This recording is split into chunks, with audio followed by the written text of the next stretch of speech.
আমি কেমনে চোরের সাথে ঘুমাবো? এই এই এই রুচি তো আমার নাই। আমাদের দেশে বারবার বড়রা ভুল করে আর ছোটরা নিজেদের রক্ত দিয়ে সেই বড়দের ভুলগুলাকে শুধরায়।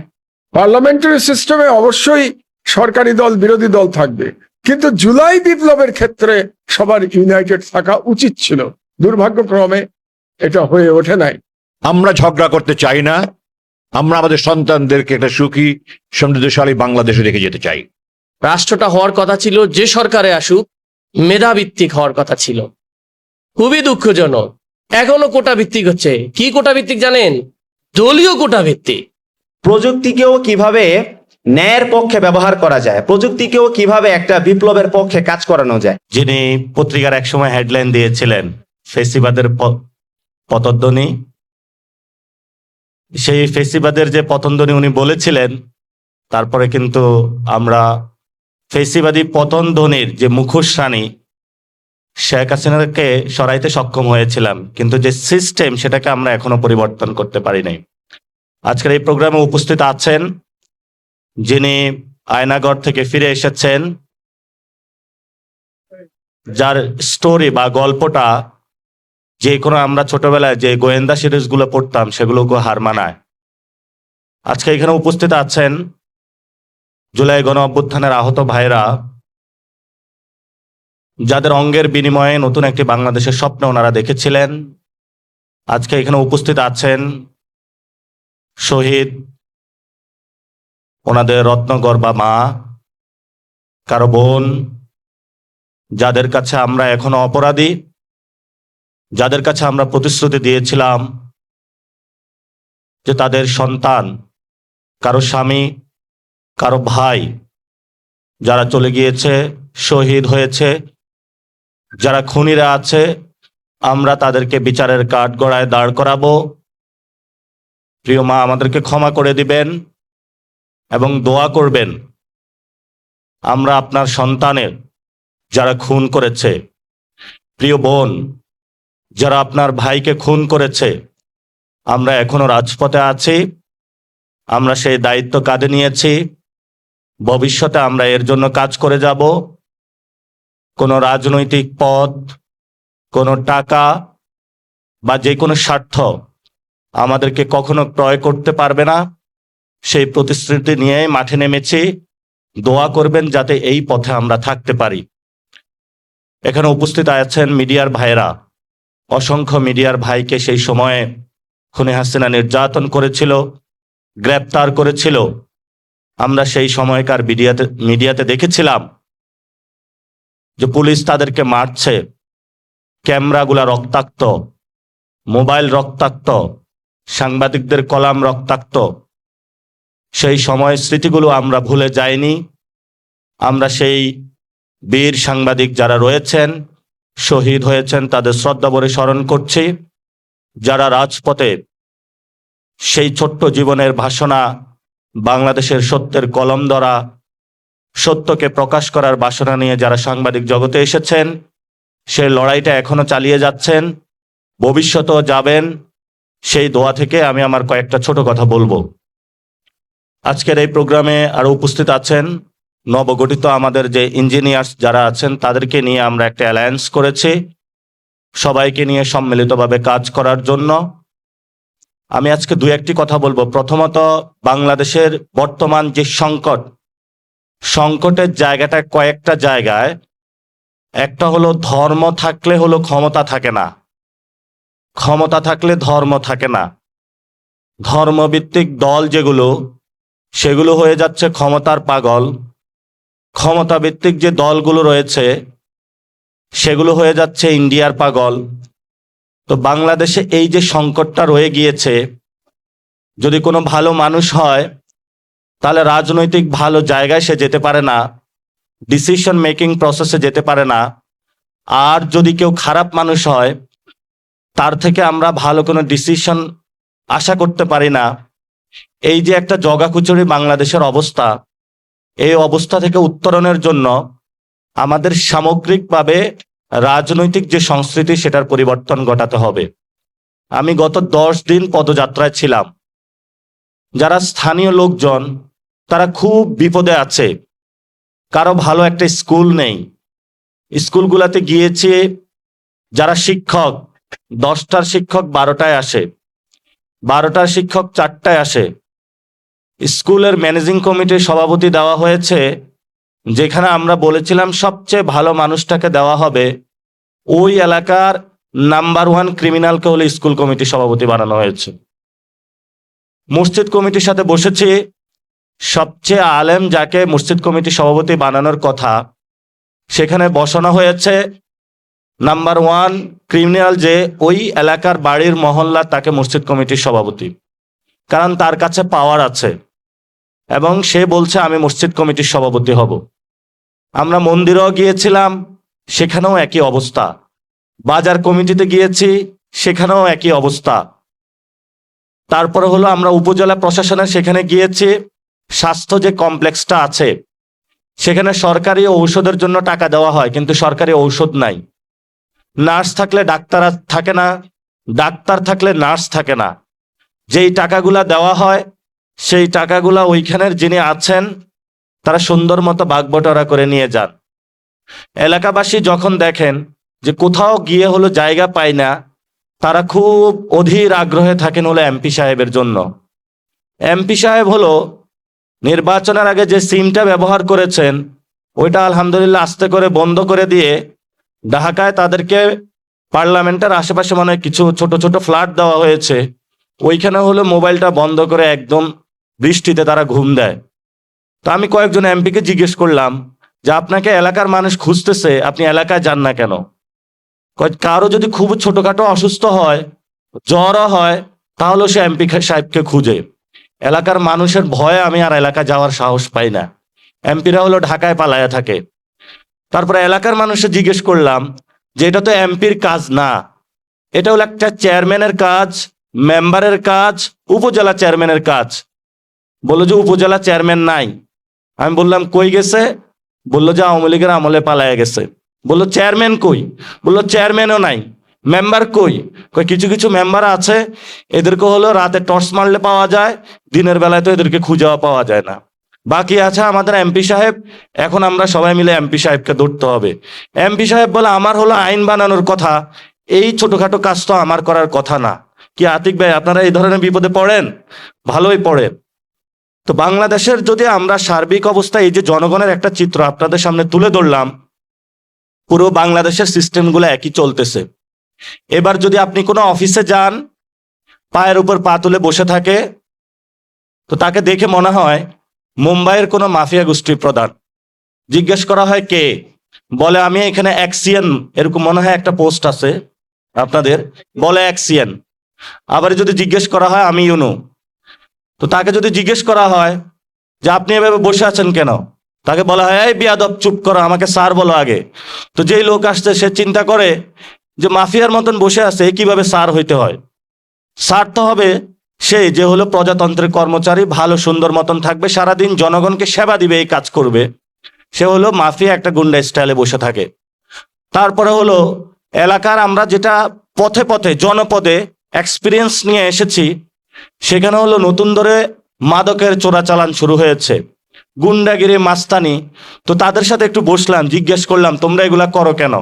যে এমপি সাহেব 20 কোটি টাকা নির্বাচনে খরচ করে গেছে, এই 20 কোটি টাকাও তুলতে হবে 5 বছরে, প্লাস আগামী ইলেকশনে আর 50 কোটি যে খরচ হবে, মোট 70 কোটি টাকা এখানে মাদক বিক্রি করে, ব্যবসায়ীদের থেকে ধমক দিয়ে নিয়ে এসে, খাল খনন করে, মাটি ভরাট করে, যত ধরনের এই কাজ আছে সবগুলো নিয়ে এই ইকোনমিক সোর্সগুলো থেকে আমরা যদি 70 কোটি না তুলতে পারি, তাহলে আমার হাওয়া ভবনের টিকিটটা বন্ধ হয়ে যাবে।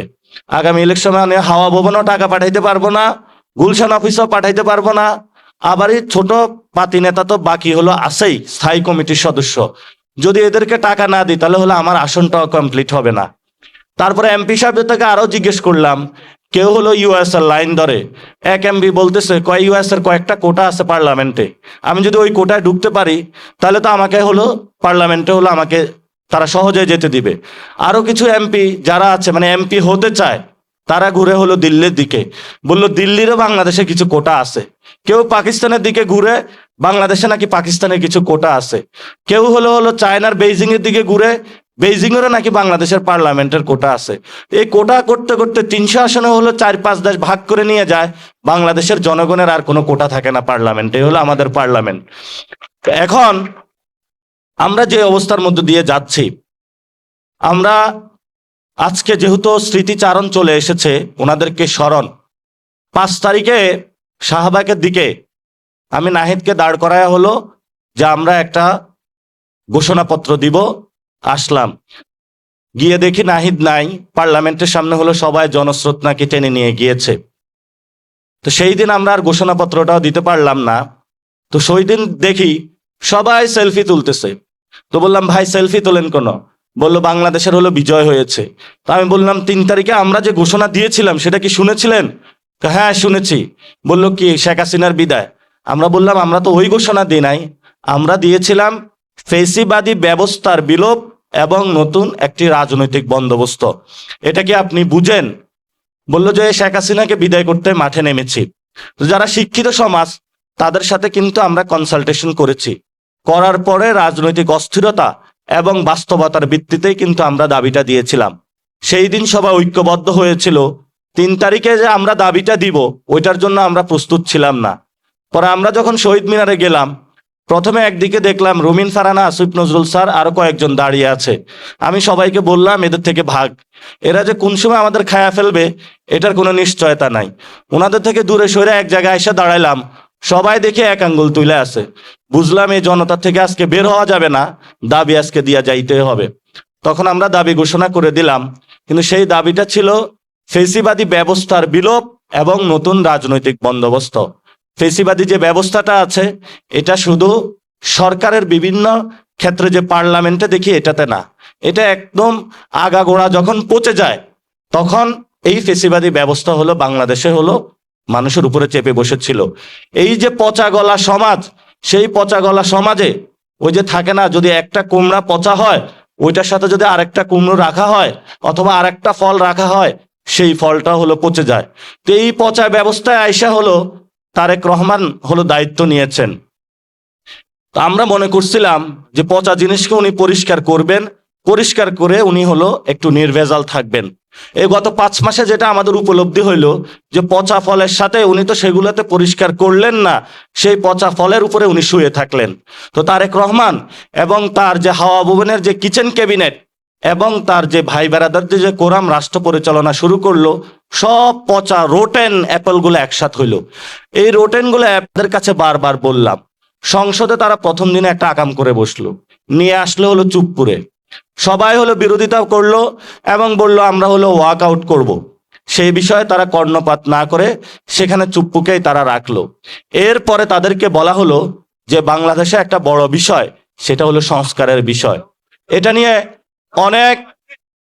নিয়ে অনেক পর্যালোচনা হয়েছে সংস্কারের বিষয়ে। পরে লাস্ট পর্যন্ত বাংলাদেশে কুসংস্কার নামক একটা বাচ্চা জন্মগ্রহণ করলো। এই কুসংস্কার নামক বাচ্চার নাম হলো সংশোধন বাচ্চা। এই সংশোধন বাচ্চার হলো জন্মদাতা হলো সালাউদ্দিন আহমেদ। সংস্কার কমিশনে আমরা বারবার বলেছিলাম, সালাউদ্দিন ভাই, আমি ওনার বাসায় গিয়েও বলেছি যে আপনি কেন সংস্কারের প্রশ্নে আসতেছেন না। বলল যে সংস্কারের পক্ষে যদি আমি আসি তাহলে যে সরকার, এই সরকার তো হলো আমরা চালাইতে পারবো না, সরকারের কাছে ক্ষমতা থাকবে না, কিছু ক্ষমতা চলে যাবে বিরোধী দলের কাছে, কিছু ক্ষমতা চলে যাবে মিডিয়ার কাছে, কিছু ক্ষমতা চলে যাবে হলো বিচারালয়ের কাছে। তো আমি বললাম এটাই তো হলো বাংলাদেশ, আপনি তাহলে বাংলাদেশের এটা বিরোধী কোন জিনিসটা নিয়ে আসতেছেন? যেভাবে আছে বাপদাদারা চালাইছে এভাবে হলো চালাইতে হবে। তো বাপদাদারা যদি এভাবে চালায় থাকে তাহলে গত 31 দফা দিয়ে 17 বছর ধরে মানুষকে ভেলকিবাজিগুলা কারা দেখাইলো? কথা বললেই ওনারা গরম হয়ে যায়। তো আমরা বলবো এই যে জারজ বাচ্চা সন্তানটা জন্ম দিয়েছে সংশোধন যে কমিটিটা, এটার দিয়ে সংসদে তারা আরেকটা বাংলাদেশের সাথে গাদ্দারি করলো। এখন এইভাবে এটা এত পচে গিয়েছে, এই পচা জিনিস নিয়ে আমাদের আর কোনো কথা বলার প্রয়োজন নাই। তারেক রহমানের যেই স্বপ্ন বাস্তব মানুষের আকাঙ্ক্ষার জায়গায় তারা ছিল, এটার হলো এক্সপায়ারি ডেট হয়ে গিয়েছে। এই জন্য যে এক্সপায়ারি ডেট নিয়ে যে প্রোডাক্ট, এটা আসলে বাংলাদেশে চলে, বিদেশে এটা চলে না। আমি বিদেশে গিয়েছিলাম, সকালবেলা যে প্রোডাক্টটা এসেছে এটা যদি 2 দিন পরে এক্সপায়ারি ডেট হয়, সেটা যদি কোনো সুপার স্টোরে রাখা হয় তাহলে তাদের লাইসেন্স বাতিল করা হয়। আর বাংলাদেশে হলো আমরা যেই খাদ্যদ্রব্য গ্রহণ করি অধিকাংশ হলো এক্সপায়ারি ডেটের, 10 গ্রামের জায়গা হলো 6 গ্রাম দিয়ে রাখে, এবং তারা হলো সগৌরবে প্রচার করে আমরা বড় ব্যবসায়ী। প্রিয় তারেক রহমান, আমরা আপনাকে সরকারে আরো 5 বছর রাখতে চাই। গুলশান অফিসে আমি হাজিরা দিয়েছি, আগেও আজকেও দিলাম, এই ধরনের ব্যবসায়ীদের নিয়ে আছি। এখন যাদের নিয়ে আমরা আছি তো পুরাটাই নষ্ট, তাহলে কোথা থেকে শুরু করব? কোথা থেকে শুরু করতে হবে? সেটা হলো আমাদের এই কুসংস্কার থেকে বের হয়ে সংস্কারের যাত্রায় বিসমিল্লাহ বলে শুরু করতে হবে। আমি কয়েকটা থানায় গিয়েছিলাম, এখানে শহীদের মা আছেন। ওসি সাহেব রাতের বেলায়, ওইখানে যিনি স্থানীয় বিএনপি নেতা, উনি আর ওসি সাহেব রাতের বেলায় বসছে। বসার পরে বিএনপি নেতার পকেটে হলো 5 লাখ টাকা। ওসি সাহেবকে বলতেছে যে আপনি 1 লাখ টাকা নেন, আমার কাছে 4 লাখ টাকা আছে। ওসি সাহেব বললেন এত চাক্কা টাকা কই পাইলেন? বলল এদিকে একটা খুন করা হয়েছে, জুলাই গণ অভ্যুত্থানে আওয়ামী লীগের লোক ছিল, সে আমার সাথে একটা নেগোশিয়েট করতে আসছে, আপনি এই 5 লাখ টাকা দিয়ে আমি তাকে মুক্ত করে দিতে চাচ্ছি। তো আপনি তো হলো আইনের রক্ষক, আপনি এই 1 লাখ টাকার বিনিময়ে রক্ষণাবেক্ষণের কাজ ছেড়ে দেন।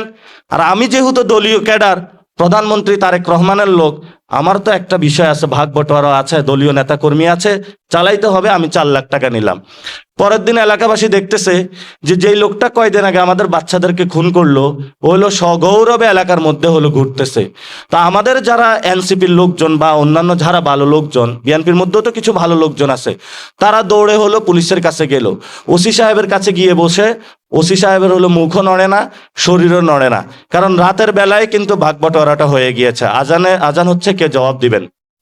তো এই হলো বাংলাদেশের বিচারের পরিস্থিতি। তারপরে একজন ছিলেন তাজুল ইসলাম, উনি বিচারের উদ্যোগ নিয়েছিলেন, সেখান থেকে তাকে সরিয়ে সরকার হলো নিজের একজন পালক পুত্র বসিয়েছে। সেই পালক পুত্র হলো একটু পরে কখনো কবর জিয়ারত করে কান্না করে, কিন্তু বিচারের কোনো খোঁজ নাই। একদিন ইফতার মাহফিলে দেখা হয়েছিল যে আপনাকে কে কোথা থেকে নিয়োগ দিয়েছে?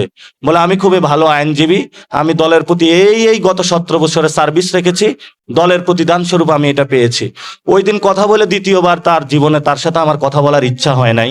উনি আল্লাহ জানে আমাদের এই যে 1400 লোকের যারা শহীদ হয়েছে তাদের কে বিচার করবে, এই চিফ প্রসিকিউটর, সেটা হলো আমাদের কাছে কোনো অধরা একটি বিষয়। তা আপনারা যারা আজকে ইঞ্জিনিয়াররা এখানে একসাথে হয়েছেন, আমরা বাংলাদেশের বিচার চাই, আমরা বাংলাদেশের সংস্কার চাই। এখন তারেক রহমানের যেটা আছে এটা এক্সপায়ারি ডেট, এটা নিয়ে আর আমাদের কথা বলে লাভ নাই। আমাদের নতুন করে দাঁড়াইতে হবে, নতুন করে সংগ্রাম করতে হবে, কারণ আমরা বারবার সংগ্রাম করে লাস্টবার প্রতারিত হয়েছি। এই বিএনপি সরকারে আমরা একবার আমাদেরকে নেড়া বেল তলায় গিয়েছে। এই বিএনপি সরকারের আর কোনো প্রতিশ্রুতি দেখার দরকার নাই। নেড়া একবারই বেল তলা যায়, নেড়া 2 বার বেল তলা যায় না। বেল তলা যায় আমাদের শিক্ষা হয়ে গেছে। কখনো সালাউদ্দিন বেল মারে, কখনো হইলে যে অর্থমন্ত্রী আছে একজন অশিক্ষিত লোক, সেই বেল মারে। আরেকজন হলো আপনাদের এই কি যেন জ্বালানি মন্ত্রী টুকু সাহেব, না ওনার নাম যেন কি, উনি একটা মিথ্যুক ভণ্ড প্রতারক। উনি বলে তেল আছে, না আমরা পেট্রোল পাম্পে গেলাম তেল নাই। তারপরে পেট্রোল পাম্পে কয়েকদিন পরে যখনই তেলের দাম বাড়িয়ে দেওয়া হলো, পকেট ভর্তি হয়েছে ওনার, সুরসুর করে তেল আসা শুরু করলো। আমি একটু আগে আসতেছিলাম সিএনজিতে করে, সিএনজি বললো সবাই সিএনজি টানতেছে। তো ভাই সিএনজি টানেন কেন, গ্যাস কোথায়?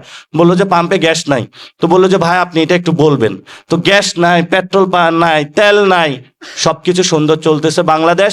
দাম বাড়াইলে হলো হাওয়া ভবনের লোকদের কাছে টাকা ঢুকবে, তখনই সবকিছু চলবে। এর আগে বাংলাদেশে কোনো কি লজ্জা বাংলাদেশের জন্য, 51 জন লোক মারা গিয়েছে বন্যায়। কোনো একটা এই যে এতদিন 31 দফার কথা বলেছে চট্টগ্রামে, আমরা তাদেরকে হাজিরা দিতে দেখলাম না। এবং সেখানে প্রায় 1,20,000 মানুষের গবাদি পশু তলিয়ে গিয়েছে। এখন পুনর্বাসন কি হবে সেটা আমরা জানি না। এবং অন্য জায়গাও সেম অবস্থা আমাদের হচ্ছে। এই যে সামনে আসছে আমাদের আবার এই গঙ্গা পানি বন্টন চুক্তি, এটা তো হলো আমার দেশের সম্পাদক সবচেয়ে ভালো, এদেরকে ধরতে পারবেন ভবিষ্যতে। এই চুক্তি নিয়ে যিনি প্রতিমন্ত্রী, ওনাকে বললাম যে আপনি এটা নিয়ে কি করবেন। উনি আমার সাথে দেখা করতে আসলো, বললো আমরা নিয়ে এটা ভালো উদ্যোগ নিচ্ছি, ইন্ডিয়ানরা রেসপন্স করতেছে না, আমরা চায়নার দিকে যাচ্ছি, তিস্তা করবো, যদি চায়না না দেয় আমরা আমাদের টাকা দিয়ে করব। উনি বললো বুয়েটের এরা অনেক ভালো, ক্যানেলের উপর দিয়ে সাগর, সাগরের নিচ দিয়ে ক্যানেল, কি কি যেন উনি আমাকে অনেক বুঝাইলো। এই বান্দার আমি কোনো কিছু বুঝলাম না, তবে এটা বুঝলাম গঙ্গা চুক্তিতে আমরা ভালো কিছু পাচ্ছি না। এবং যে তিস্তা যে প্রজেক্টটা হচ্ছে সেখানে এক ধরনের যে বড় ধরনের হরিলুট হবে, সেটা আমি অ্যাটলিস্ট ওনার থেকে বুঝলাম। এরপরে আমি গতকালকে এক এমপির আসনে গেলাম, সেখানে গিয়ে দেখলাম প্রধানমন্ত্রী নাকি বাতি অফ করে রাখে, কারেন্ট বেশি চলে যাবে এই জন্য। তো ওনারই একজন শিষ্য 6 লাখ টাকা বাজেট পাইছে, সে 16 লাখ টাকা দিয়ে অফিসের হলো সুন্দর করে ডেকোরেশন করেছে। এবং এই 16 লাখ টাকা দিয়ে যখন করেছে, এলাকাবাসীকে জিজ্ঞেস করলাম এমপি কে পান, বললো ওইটার ভিতরেই থাকে, তবে অনেকে আবার এই দুষ্টটা বুদ্ধি দিল ওইটা একটা সিসিটিভি লাগানোর দরকার, তাহলে ভূতের ভিতরে বোঝা যাবে বসে বসে কি করে। যাক, আমরা প্রাইভেসিতে বিশ্বাস করি, যদিও সরকারি দল বিভিন্ন জনের প্রাইভেসি নষ্ট করতেছে। কারো যদি কোনো বিষয় থাকে অবশ্যই সেটা বিচারের আওতাধীন আসবে, তবে এটা আমরা একটা কনসার্নের জায়গা রয়েছে যে কোথায় না কোথায় সরকার হলো সিসিটিভি বসিয়ে রাখে। এই জন্য এই বিষয়টা হলো সরকার যাতে কারো প্রাইভেসি নষ্ট না করে সেটাও আমাদের দেখতে হবে। তো এখন আমাদের তাহলে ভবিষ্যতের লড়াইটা কি? ভবিষ্যতের লড়াইটার জন্য এখানে কয়েকজন আছেন, ওনারা বলবেন। বিশেষত আমার দেশের সম্পাদক, উনি লড়াই করেছেন, দেখেছেন, বিএনপির অন্দরমহলেরও সব খোঁজ খবর উনি রাখেন। বেগম খালেদা জিয়ার সাথে কাজ করেছেন, যিনি বলেছিলেন ওদের হাতে গোলামীর জিঞ্জির, আমাদের হাতে স্বাধীনতার পতাকা। তো উনি স্বাধীনতার পতাকায় ধরে আছে, কিন্তু তার সন্তানের হাতে গোলামীর জিঞ্জির চলে আসছে। তো এদের হাত থেকে গোলামীর জিঞ্জিরকে ছিন্ন করে নতুনভাবে বাংলাদেশ আমাদেরকে সাজাইতে হবে। সেই সাজানোর আহ্বান জানিয়ে আমি আমার কথা শেষ করছি। এবং লাস্ট, আপনারা ক্যামেরা থেকে উঠবেন না, লাস্ট আমি ইরানে যেটা দেখে আসছি, ইস্পাহানে গিয়ে দেখলাম যেটা এত সুন্দর আর্কিটেকচার, তারপরে হলো কোমে গিয়ে দেখলাম এত সুন্দর আর্কিটেকচার। বাংলাদেশের যারা আর্কিটেকচার, এদেরকে শুধু ফিজিক্সে চলবে না, মেটাফিজিক্সে একটু যেতে হবে। অর্থাৎ সোর্স অফ ইন্সপাইরেশন কোথা থেকে আসে। পার্সিয়ান যারা আমাদের যে এই যে আপনার ভারতে এসে এত সুন্দর সুন্দর কুতুব মিনার থেকে শুরু করে এত ভবন বানিয়েছে। আমাদের চিটগং অথবা ঢাকাতে আমি যখন ওদের বিভিন্ন শহরে গিয়েছি, সব বাড়ি দেখতে একরকম। আবার এই মরক্কোতে যাবেন, এক ধরনের সিস্টেম। আমাদের সামগ্রিকভাবে এই ধরনের নীতিমালাগুলো করা প্রয়োজন। আমাদের সোর্স অফ ইন্সপাইরেশন কি হবে, আমাদের ইকোলজি সিস্টেম কি, আমাদের সামনে ক্লাইমেট চেঞ্জে আমরা কতটুকু ভালনারেবল অবস্থায় আছি, সেখানে আমাদের কি সামনে হবে। এই যে আশ্রয়ন প্রকল্প, এগুলাতে যখন পদযাত্রায় যায়, ঘরগুলো হলো পানির মধ্যে ডুবে আছে। কোথায় কোথায় নিয়ে ঘর তৈরি করেছে, ঘর আছে রাস্তা নাই, মানুষও নাই, জাস্ট ওইখানে হলো শেখ হাসিনা লুটপাট করেছে।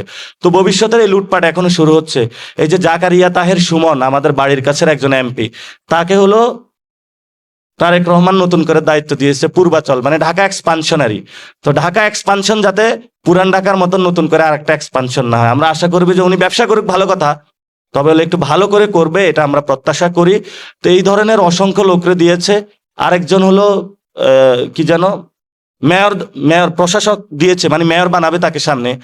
সে হলো বিভিন্ন গিয়ে একটা স্ট্যাটাস দিল যে ঢাকা শহরে হলো ড্রেনেজ সিস্টেম বা মানুষ ময়লা ফেলায় এই জন্য। তো আপনি ময়লার ব্যবসা করবেন, মানুষ হলো ময়লা বাসা থেকে নেওয়ার সময় 50 টাকা জায়গায় 120 টাকা দিবেন। একজন ময়লা ব্যবসায়ী ঢাকা শহরে হলো তাকে প্রশাসক বানাইছে। ছিল বিএনপির জন্য লজ্জা। এবং এই লোক গলা সমান ঢাকা শহরে পানি, সে হলো স্ট্যাটাস দিয়ে বেড়াচ্ছে, মানুষ পলিথিন ফেলায়, এই জন্য হলো ঢাকা শহরে হলো এই প্রবলেম হয়েছে। তো আমরা আসলে কোথায় কথা বলবো আর কোথায় বলবো না, আমাদের সমগ্র সেক্টর সর্বাঙ্গে ব্যথা, ওষুধ দিব কোথা। এখন বিএনপির হলো সর্বাঙ্গে পচা জিনিস, এই পচা জিনিস নিয়ে আমাদের আসলে আলোচনার সুযোগ নাই। আমাদের এখন মাহমুদ ভাই, আপনি আজকে কথা বলবেন, আমাদের নতুন করে ঘুরে দাঁড়াইতে হবে। এবং নতুন করে আমরা কিভাবে ঘুরে দাঁড়াবো সেই ইনস্ট্রাকশনও প্রয়োজন আমাদের। এবং সামগ্রিকভাবে আমরা পিছনে কি হয়েছে সেগুলো মনে করতে চাই না।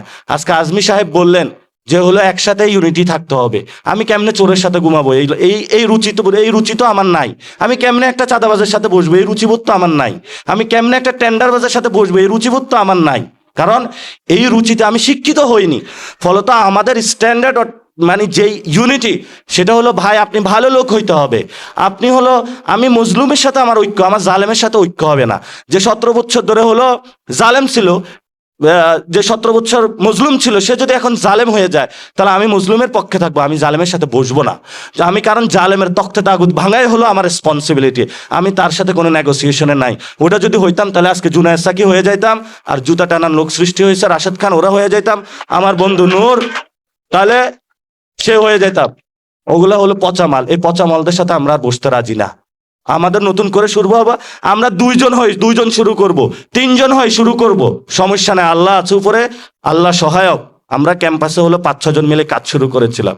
আল্লাহ আমাদেরকে বরকত দিয়েছে, ভবিষ্যতে সত্যের পক্ষের যারা লোক তাদের নিয়ে হবে। আমরা ফেরাউনদের সাথে মিলতে রাজি না। আমরা কম হই, আমরা হলো হুসাইনিয়া বংশধর। যে হুসাইনিয়া বংশধর ফুরাত নদীতে পানি না থাকলেও ইয়াজিদের কাছে জীবন আত্মসমর্পণ করে নাই, মৃত্যুবরণ করবো, ইয়াজিদের কাছে আত্মসমর্পণ করব না। সেই লড়াইয়ের ডাক দিয়ে আমি আমার কথা শেষ করছি। সবাই দোয়া রাখবেন। আসসালামু আলাইকুম। এই যে জুলাই বিপ্লবীরা বিভিন্ন কি বলবো, বিভিন্ন নামে বিভক্ত, সবাইকে এক ছাতার তলে আসা উচিত। জুলাই বিপ্লবের ছাতার তলে প্রত্যেকের আসা উচিত, যারা যারা ছিল প্রত্যেকের আসা উচিত। পার্লামেন্টারি সিস্টেমে অবশ্যই সরকারি দল বিরোধী দল থাকবে, কিন্তু জুলাই বিপ্লবের ক্ষেত্রে সবার ইউনাইটেড থাকা উচিত ছিল। দুর্ভাগ্যক্রমে এটা হয়ে ওঠে নাই, এটা জাতির জন্য দুর্ভাগ্য। কিন্তু তাই বলে সবকিছু শেষ হয়ে যায় না, এখনো সময় আছে, আমরা এখনো ইউনাইটেড হতে পারি। জুলাই বিপ্লবের কয়েকটা ইউনিক ব্যাপার ছিল। 1 নম্বর ছিল, এটা একটা নিরস্ত্র বিপ্লব ছিল। নিরস্ত্র ছেলেমেয়েরা আবু সাইদদের মতো 2 হাত প্রসারিত করে সরকারের সকল রকম গুন্ডামির বিরুদ্ধে তারা দাঁড়িয়েছে, সরকারের বর্বরতার বিরুদ্ধে তারা দাঁড়িয়েছে। নিরস্ত্র ছেলেমেয়েরা, পৃথিবীতে এর কোনো দ্বিতীয় উদাহরণ নাই। দ্বিতীয়টা, এই বিপ্লব ঘরের বিপ্লব ছিল, ছেলেমেয়েরা নিজেরা বিপ্লব করেছে, কোনো বিদেশি শক্তি এই বিপ্লবে কোনো ভূমিকা পালন করে নাই। এবং এটা আমাদের জন্য সৌভাগ্য। আমাদের স্বাধীনতা সংগ্রামের একটা দুর্বলতা আছে, সেই দুর্বলতা হলো ভারতের থেকে আমাদেরকে সহায়তা নিতে হয়েছে, এবং সেই দুর্বলতার কাফফারা আজ পর্যন্ত আমাদেরকে দিয়ে যেতে হচ্ছে।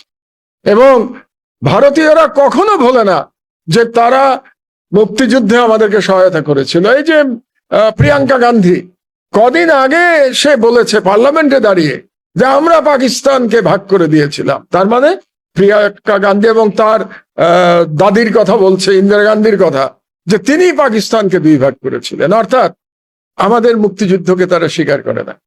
তারা বলতে চায় এটা পাকিস্তান এবং ভারতের একটা লড়াই ছিল, সেই লড়াইতে ভারত জয়লাভ করেছে এবং পাকিস্তান পরাজিত হয়ে 2 ভাগ হয়ে গেছে। তো এই যে বয়ান, এটাই হচ্ছে আমাদের মুক্তিযুদ্ধের দুর্বলতা, যেটা আজ পর্যন্ত আমাদের বয়ে বেড়াতে হচ্ছে। আবারও তোমাদেরকে সালাম জানাই। এবার কোনো বিদেশি শক্তির সাহস হবে না বলে যে 24শে জুলাই অভ্যুত্থানে আমাদের ভূমিকা ছিল। এটা বলার আমেরিকাই হোক, রাশিয়াই হোক, চীন হোক, ইন্ডিয়া হোক, পাকিস্তান হোক, কেউ এটা বলতে পারবে না। সো এটা আর একটা ইউনিক দিক ছিল। আর 3 নম্বর ছিল যে এটার কোনো একক নেতৃত্ব ছিল না, তোমরা সবাই মিলে, সবাই নেতা ছিলেন, সবাই নেতা, সবাই যোদ্ধা। এ একটা ইউনিক ব্যাপার। কাজেই এই 3টে বিষয় যদি আমরা স্মরণে রাখি, তাহলে আমি নিশ্চিত এই বিপ্লব পরাজিত হতে পারে না, এই বিপ্লব ব্যর্থ হতে পারে না, এই বিপ্লব। সুতরাং আজকে বক্তব্য দীর্ঘায়িত করব না। ইতিমধ্যে মাগরিবের আজান দিয়েছে, নামাজ পড়ার সময়। আজকে এই অনুষ্ঠানে তোমরা আমাকে প্রধান অতিথি করেছো। প্রধান অতিথি করার কোনো কারণ নাই, এটা তোমাদের দলীয় অনুষ্ঠান। কেন আমাকে প্রধান অতিথি করলে আমি তাও জানি না, কিন্তু জুলাই যোদ্ধারা আমাকে যখনই ডাকে, যে অনুষ্ঠানেই ডাকে, আমি সাড়া দিই। কারণ এই জুলাই যুদ্ধ এবং এই বিপ্লব আমার স্বপ্ন ছিল, এবং আমি আল্লাহর কাছে শুকরিয়া জানাই যে আমার জীবদ্দশায় আমি আমার স্বপ্ন সফল হতে দেখে গেছি। তোমরা লড়াই চালিয়ে যাও। আমরা যারা সিনিয়র সিটিজেন, আজকাল সিনিয়র বললে আবার ট্রল হয় দেখি বিভিন্ন ব্যাপারে, সিনিয়র বলাও মুশকিল, কি বলবো, আমরা যারা বুড়োরা আছি, বুড়োরা তোমাদের পাশে আছি, এটা বলাই বোধ হয় ভালো। আর আমার কথা একটু আগে তো বলেছে, আমি আমার জীবনে আপোষ করি নাই, আপোষ করতে আমি জানি না। কাজেই যতই বয়স হোক, যতই অন্য পক্ষ যতই শক্তিশালী হোক, লড়াইয়ের ময়দানে আমাকে তোমরা সবসময় পাশে পাবে ইনশাআল্লাহ। বিপ্লব দীর্ঘজীবী হোক। আল্লাহ হাফেজ। বাংলাদেশ জিন্দাবাদ।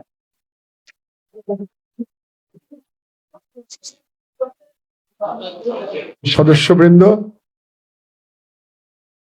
মঞ্চে উপস্থিত আলোচকবৃন্দ, এনসিপির নেতৃবৃন্দ এবং উপস্থিত প্রকৌশলীবৃন্দ, মিডিয়ার ভাই বোনেরা, আসসালামু আলাইকুম। আজ থেকে 1 সপ্তাহ আগে আমি এই ঘরটিতে এসেছিলাম। সেদিন আমরা শহীদ সাংবাদিকদের সম্মাননা প্রদান করেছিলাম। আজকে আবার এসছি শহীদ প্রকৌশলীদের সম্মান জানাতে। আমি নিজেকে সম্মানিত বোধ করছি যে শহীদ সাংবাদিক, জুলাই শহীদ এবং জুলাই শহীদ প্রকৌশলী, এই পরিবারগুলোর প্রতি সম্মান জানানোর সুযোগ পাওয়া সৌভাগ্যের। তো সেই সৌভাগ্য আমার হয়েছে। আজকে এখানে একজন শহীদের মা বক্তব্য রেখেছেন, অনুষ্ঠান পরিচালনা করছেন আর একজন শহীদের বোন। তাদের সবাইকে আমার সশ্রদ্ধ সালাম এবং সকল জুলাই শহীদদের আত্মার মাগফিরাত কামনা করছি। বাংলাদেশটাকে একটি কারাগারে পরিণত করেছিল ফ্যাসিস্ট হাসিনা। সেখান থেকে মুক্তি দিতে বাংলাদেশের জনগণকে 15 বছরেরও অধিক কাল লড়াই করতে হয়েছে এবং সর্বশেষ যে জুলাই বিপ্লবে আমাদের তরুণেরা সফল হয়েছে, সেই জুলাই বিপ্লবে সেই শেখ হাসিনাকে শুধু ক্ষমতা ছাড়তে বাধ্য করা হয়নি, সে পালাতেও বাধ্য হয়েছে। যে বলেছিল শেখ হাসিনা পালায় না, এটা বলার কয়েকদিন পরেই সে পালিয়ে গেছে, পালিয়ে তার প্রভুর কাছে আশ্রয় নিয়েছে এবং কদিন পর পর তার প্রভুর নির্দেশে কিছু বাণী দিচ্ছে সেখান থেকে। আপনারা মনে করবেন না যে এই বাণীগুলো শেখ হাসিনার। এই সবগুলো বক্তব্য ধরেই নেবেন যে এটা আগ্রাসনবাদী হেজেমনিক ভারত সরকারের বক্তব্য। সেগুলো তাদের সেবাদাসীর মাধ্যমে তারা আমাদেরকে শোনাচ্ছে, এক ধরনের ভয় দেখানোর চেষ্টা করছে। অবাক লাগে আমার, এই মহান জুলাই বিপ্লবের মাসে যখন দেখি পতিত ফ্যাসিবাদের সব দোসররা জুলাই বিপ্লবকে কটাক্ষ করার সাহস দেখায় এবং এই যে সাহসটা দেখাচ্ছে, এর প্রধান কারণ হচ্ছে জুলাই বিপ্লবীদের মধ্যে অনৈক্য। কারণ যারা সবাই মিলে বিপ্লব করেছিলেন তারা সব যার যার মতো আলাদা হয়ে গেছেন। কেউ সরকারে গেছেন, কেউ বিরোধী দলে গেছেন, কেউ সরকারেও নাই, বিরোধী দলে নাই, কিন্তু আলাদা হয়ে আছেন। তো যদি জুলাই বিপ্লবীদের মধ্যে ঐক্য থাকতো, তাহলে আমার ধারণা এই ফ্যাসিবাদের দোসররা এই ধরনের স্পর্ধা দেখাতে তারা সাহস পেত না। আজকে এখানে নাহিদ আসিফ থাকলে ভালো হতো, তো নাহিদ আসিফ নাই, তাদের সহযোদ্ধারা আছে। আমি এখন কতগুলো কথা বলবো যেগুলো শুনলে হয়তো জুলাই বিপ্লবীদের দলের নেতাদের ভালো লাগবে না। আমার আবার এটা একটা বদভ্যাস, যেখানে যাই সেখানে এমন কথা বলে আসি যে আয়োজকরা আর দ্বিতীয়বার আমাকে আমন্ত্রণ জানায় না বক্তব্য দেওয়ার জন্য। এটা বিএনপির ক্ষেত্রে হয়েছে, কারণ সেখানে গিয়ে বিএনপির নেতাদের সামনে আমি এমন সব কথা বলেছি যেটা নেতাদের পছন্দ হয় নাই এবং তারা ধরে নিয়েছে যে মাহমুদুর রহমান তাদের বিরোধী পক্ষের লোক। আমি কারো পক্ষের লোক নই, আমি কারো বিপক্ষে নই, আমি শুধুমাত্র জুলাই শহীদদের পক্ষের লোক, জুলাই যোদ্ধাদের পক্ষের লোক। যারা নিজেদেরকে জুলাই যোদ্ধা মনে করবে, যারা বিপ্লবী মনে করবে, আমি সকলের পক্ষের লোক। সেটা বিএনপি হতে পারে, সেটা জামাত হতে পারে, সেটা এনসিপি হতে পারে। কারণ জুলাই এই বিপ্লবটা দেখা আমার কাছে স্বপ্নের মতো ছিল। আজ থেকে অনেকদিন আগে, দেশ ছাড়তে বাধ্য হওয়ার কিছুদিন আগে 2018-র প্রথম দিকে একটা অনুষ্ঠানে আমি ছিলাম এবং বিএনপির মহাসচিব ছিলেন, যিনি এখন মন্ত্রী, তার সাথে কদিন আগে আমার দেখা হয়েছে সাংবাদিকদের অনুষ্ঠানে। তো সেখানে 2018-র নির্বাচন নিয়ে, আসন্ন নির্বাচন নিয়ে কথা হচ্ছিল। আমি সেদিন আজকের পাটোয়ারির মতো প্রধান বক্তা ছিলাম আর মহাসচিব প্রধান অতিথি ছিলেন আমার মতো। তো সেখানে যখন 2018 সালের নির্বাচন নিয়ে কথা হচ্ছিল, আমি বলেছিলাম যে কোনো বিপ্লব ছাড়া শেখ হাসিনাকে, ফ্যাসিবাদকে উৎখাত করা যাবে না। কোন নির্বাচনের মাধ্যমে কোনো ফ্যাসিবাদ পৃথিবীতে কোথাও পরিবর্তন করা সম্ভব হয় নাই, কাজে আপনারাও পারবেন না। 2018-তে আপনারা যদি নির্বাচনে অংশগ্রহণ করেন তাহলে আপনারা কেউ ভোট দিতে যেতে পারবেন না এবং আপনাদের পোলিং এজেন্টও কেউ ঢুকতে পারবে না সেখানে। তো মজার ব্যাপার হলো, যখন নির্বাচন হয়ে গেল, তো এটার জবাবে মহাসচিব যে কথাটা বলেছিলেন কদিন আগে, তিনি একই কথা বলেছেন যে আপনার বিপ্লবের এই তত্ত্বের সাথে আমরা একমত নই, কারণ বিএনপি কোনো বিপ্লবী দল নয়। এ কথাটাই উনি আবারও বলেছেন, এই কদিন আগে আমার পাশে বসেই বলেছেন। তো যেদিন নির্বাচন হলো, সেই নির্বাচন, পাতানো নির্বাচন, হাসিনার 2 নম্বর পাতানো নির্বাচন 2018-র, আমি তখন নির্বাসিত জীবনযাপন করছি মালয়েশিয়াতে। তো নির্বাচনের নামে যা হওয়ার তাই হলো। তোমরা তো তখন, আমি তুমিই বলছি তোমাদেরকে, কারণ বেশিরভাগই তোমরা এখানে এনসিপির ছেলে মেয়েরা আছো, তোমরা তো একেবারেই ছোট, তখন হয়তো স্কুল কলেজে পড়ো। তো ওই দিন আমার সেই বক্তৃতা, সেই যেটা বলেছিলাম যে বিপ্লব ছাড়া হাসিনাকে সরানো যাবে না, ফ্যাসিবাদ উৎখাত করা যাবে না, সেই বক্তৃতাটা ওই দিন ভাইরাল হলো। আমি দেখি সর্বত্র আমার সেদিনকার বক্তৃতায়, নির্বাচনের পরের দিন মালয়েশিয়াতে সবাই আমাকে বলল, কেউ বলল মাহমুদ ভাই, কেউ বলল স্যার আপনার বক্তৃতা সব জায়গায় আমরা শুনতে পাচ্ছি, আপনি যেটা বলেছিলেন। তো সেই স্বপ্ন আমার সফল হয়েছে 2024-এ, সেটা তোমরা করেছো। তোমাদের কাছে আমি কৃতজ্ঞ, আই স্যালুট টু ইউ। আমি তোমাদের সকল জুলাই যোদ্ধাকে সালাম জানাই। কিন্তু একটু আগে যে বললাম যে তোমরা অসন্তুষ্ট হবে, এতক্ষণ তো প্রশংসা করলাম, এবার অসন্তুষ্ট হওয়ার জায়গায় যাই। তারপরে বিপ্লব হলো। বিপ্লব হলো বলে আজকে আমি এখানে দাঁড়িয়ে আবার কথা বলতে পারছি। বিপ্লব হলো বলে আমি বাংলাদেশে ফিরে আসতে পেরেছিলাম। বিপ্লব হলো বলে আমার মাকে আমি নিজের হাতে কবরে নামিয়ে দিতে পেরেছি। বিপ্লব না হলে পারতাম না, কারণ দেশেই ফিরতে পারতাম না। কাজেই আজকে যে শহীদের মাতা বলেছেন যে বিপ্লব যেন ব্যর্থ না হয়, আমি তাকে বলতে চাই বিপ্লব ব্যর্থ হয় নাই। বিপ্লব কখনো ব্যর্থ হয় না। যে বিপ্লব আপাত দৃষ্টিতে মনে হয় ব্যর্থ হয়েছে, সেটাও ব্যর্থ বিপ্লব হয় না। বিপ্লব একটা ধারাবাহিক প্রক্রিয়া। আর এই বিপ্লবে আমি শহীদের মাকে বলছি, আপনার ছেলে জীবন দিয়ে এই বিপ্লব সার্থক করে দিয়ে গেছে। কাজেই তাকে ভুলে যাওয়ার কোনো শক্তি নাই। এবং আমরা যতদিন জীবিত আছি, তোমরা যতদিন জীবিত আছো, জুলাই শহীদদের ভুলিয়ে দেবে এই সাধ্যকার। এই বিশ্বাস আমার আছে তোমাদের উপরে, যে তোমাদের প্রজন্ম যতদিন থাকবে, জুলাই শহীদদের জাতি ভুলতে পারবে, তোমরা ভুলতে দেবে না। তো আজকে এই যে ফ্যাসিবাদের দোসররা আজকে যে স্পর্ধা দেখাচ্ছে, এটা কি করে পারলো? বিপ্লবীদের ভুলের জন্য পারলো। এবং প্রথম ভুলটা কি ছিল? প্রথম ভুলটা ছিল বিপ্লবীদের কয়েকজনের সরকারে যাওয়াটা প্রথম ভুল ছিল। এই কথাটা তোমাদেরকে আমি মনে করি পাবলিকলি আজ পর্যন্ত কেউ বলে নাই। আমি আজকে এখান থেকে পাবলিকলি বলে যাচ্ছি, প্রথম ভুল ছিল কয়েকজনের তোমাদের সরকারে যাওয়া। বিপ্লবের কতগুলো নিয়ম আছে। বিপ্লবীরা যখন বিপ্লব করে, হয় সকলে মিলে সরকারে যাবে, তারা সরকার গঠন করবে, যেটা কিউবার বিপ্লবে হয়েছিল। ফিডেল ক্যাস্ট্রো, চে গুয়েভারা, রাউল ক্যাস্ট্রো যখন বিপ্লব করে তারা সাকসেসফুল হলো, বাতিস্তাকে হারিয়ে দিল, তখন তারা সকলে মিলে সরকার গঠন করেছিল, বিপ্লবী সরকার। কিন্তু কয়েকজন মিলে এক ধরনের এস্টাবলিশমেন্টের সরকারে যোগদান করে নাই। কাজেই এই যে 3 জনের সরকারে যোগদান করার যে সিদ্ধান্ত, এটা ভুল ছিল। আমি মনে করি সরকার ইউনূস সাহেবের সিলেকশন ওয়াজ পারফেক্ট।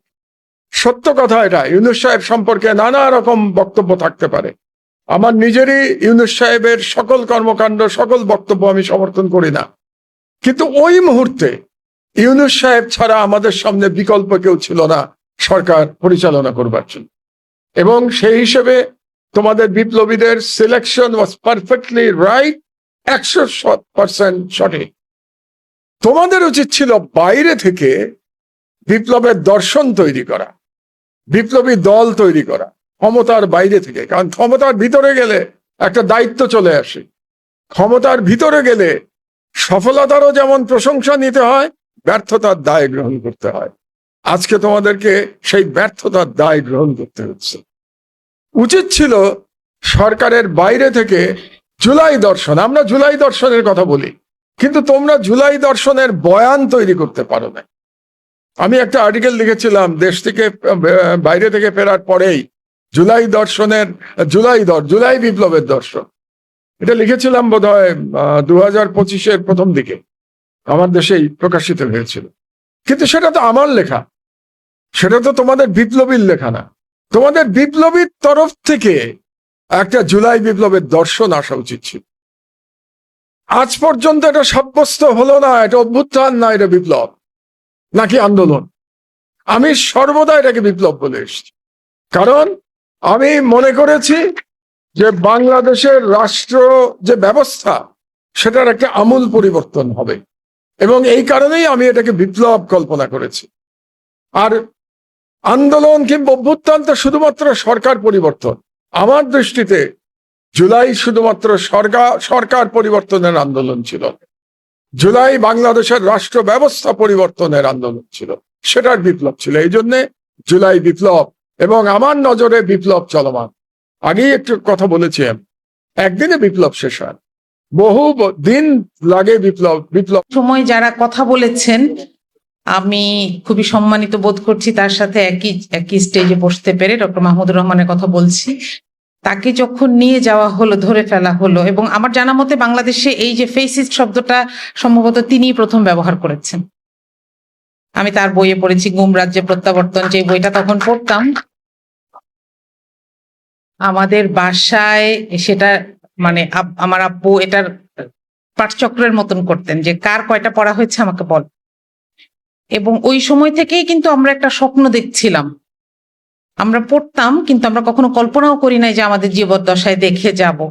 এই যে কথা বলার যে সংস্কৃতিকে আমরা 24 থেকে ধারণ করতে শুরু করেছি, এটাকে আমরা ধরে রাখবো। আমরা নীরবতা পালন করতে চাই না। নীরবতা ফ্যাসিস্টের ভাষা, আমরা কথা বলবো।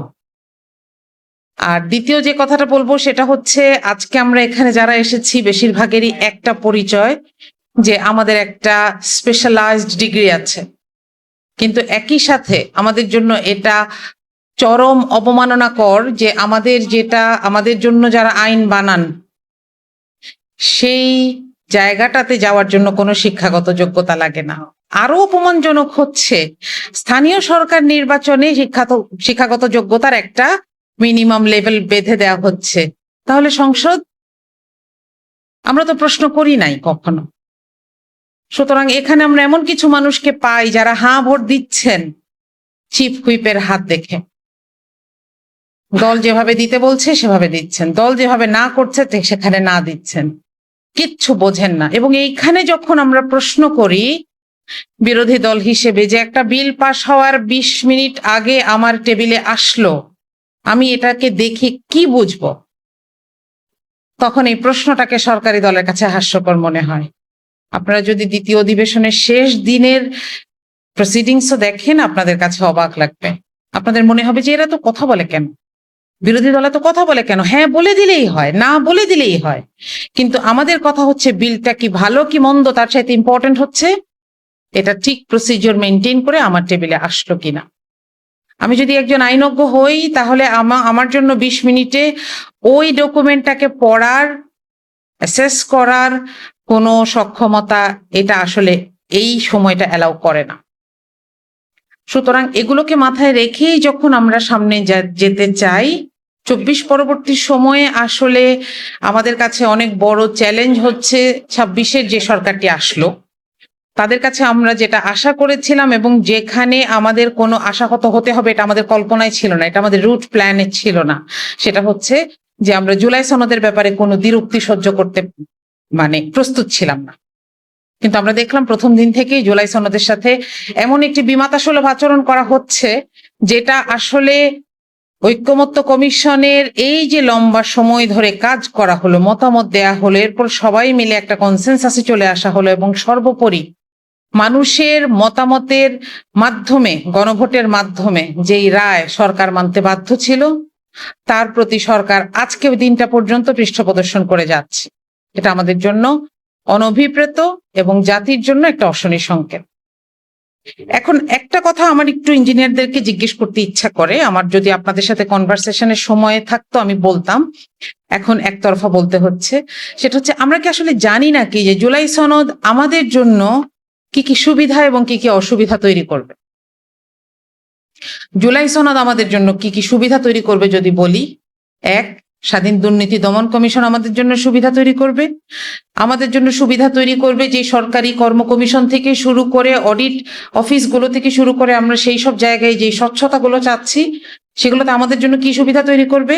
একটা রাস্তার যে বাজেট আসে, রোডসে যে ইঞ্জিনিয়ার থাকেন তিনি জানেন যে সেই বাজেটের কতটুকু তাকে কোথায় জমা দিয়ে দিয়ে তারপর আসতে হয়। একজন মন্ত্রী ভিজিটে আসেন, তাকে কোত্থেকে খরচ করতে হয়? উন্নয়ন ব্যয় থেকে, সেই রাস্তার খরচ থেকে এখানে নিয়ে আসতে হয়, মন্ত্রীর মনোরঞ্জন করতে হয়। তো এইভাবে আসলে এত বড় একটা চেইন, এত দুর্নীতির বোঝা আমাদের ঘাড়ে, যে মানুষ যখন বকা দেয় তখন আমাদেরকে বকা দেয়, তাই না? রাস্তাটা ভাঙা কেন, কারেন্ট কেন চলে যায়?